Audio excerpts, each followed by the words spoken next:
dire 5 fois l'air, du coup on perce de là, parce que les autres on ne voit pas. 3 fois on est sur Pyrrhus, 3 fois on est sur la Vierge.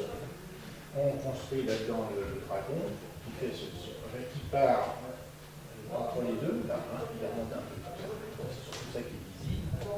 Même ici, ça c'est pas très facile de voir avec les yeux à voir, même corrigé par des lunettes. Bon, et puis alors, mais par contre on voit bien ça, là c'est un peu moins facile parce qu'il y a quand même pas mal de monde. Donc il a sa tête là, et puis bam, il fait face et recule. Alors un coup de stellarium pour y montrer le dessin des plumes, c'est bien. Alors écoutez, le Arcturus qui est pendu au bout de son parachute, et puis à côté de Hercule, Véga, et le triangle se dessine, et notre aigle qui vient, enfin notre aigle aussi, mais pardon, qui prend son envol, la queue est ici, la tête est là, voilà. Et puis Altaïr, pareil tout ça, un coup de stellarium pour montrer l'aigle, pour montrer le cygne, la lyre, ça peut être autre chose, et puis alors Pégase.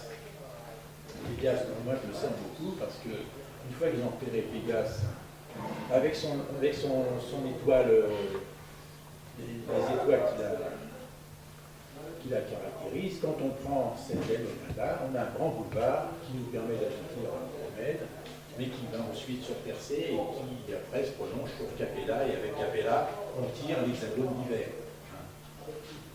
Donc là, il commence à avoir une structure.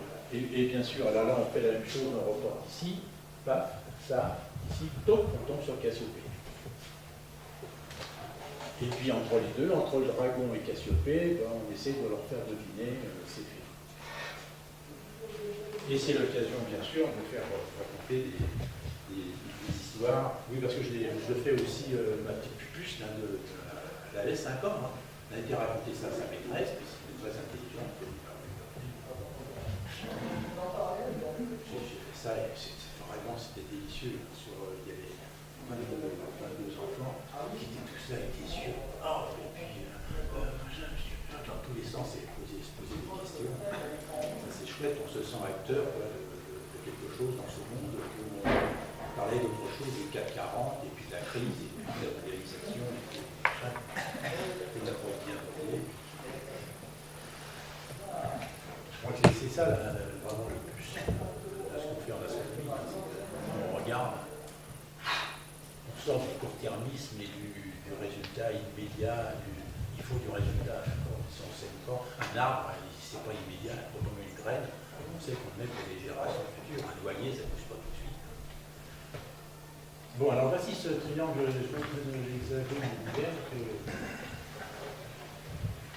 Comment je reviens en arrière?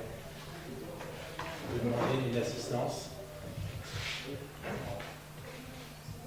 D'accord, mais vous voulez pas. Non, mais c'est tes doigts. Non, alors ça, je voudrais le remonter. Tu peux me le remonter. Soit il est mis comme ça dans le... Je peux pas, il est mis comme ça. Bon, tu peux me le remettre comme il était avant pour que je mette la méprise. Voilà. Ça. Il n'est pas très connu. Vous connaissez cet hexagone? Non. Ah, c'est curieux parce qu'il est vraiment. Alors, il est construit. Alors, il n'est pas toujours, il n'a pas toujours cette tête-là. Mais l'hiver, il est bien comme ça. Donc, Capella en haut, vous voyez. Ici, Aldébaran, l'œil du taureau.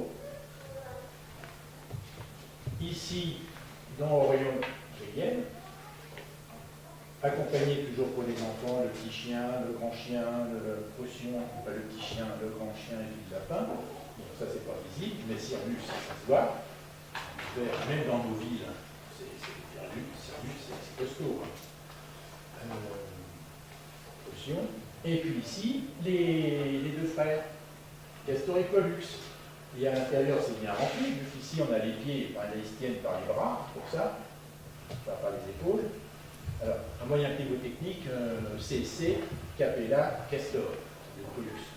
c'est Castor qui est plus proche dont les pieds ici sont à proximité du bras du chasseur Orion, comme ça. Et puis ici, du lion. Alors, là, Orion, vous voyez, donc ça c'est assez chouette. Ça prend de la place ancienne. C'est un bel exemple de repère cartographique. Donc une dernière image pour les grands repères, c'est comme la lune, la maîtresse du jeu, elle n'est jamais au bon moment. Elle se présente pas assez. Voilà. C'est vraiment un problème parce que je suis allé en Vendée, je suis assez souvent en Vendée, par exemple avec les en Vendée. Il y avait un festival qui était organisé il y a 2 ans, où à l'occasion de la NPCEN remettait des diplômes à un comité de commune, donc qui avait signé la charte, et ben, on était par une nuit de pleine lune. C'est quand même pas génial pour faire une soirée astronomique, sauf pour ceux qui sont un doc. Oui. Bon, donc je suppose que c'est des problèmes de calendrier et qu'on est tous, on fait ce qu'on peut. Alors, deuxième,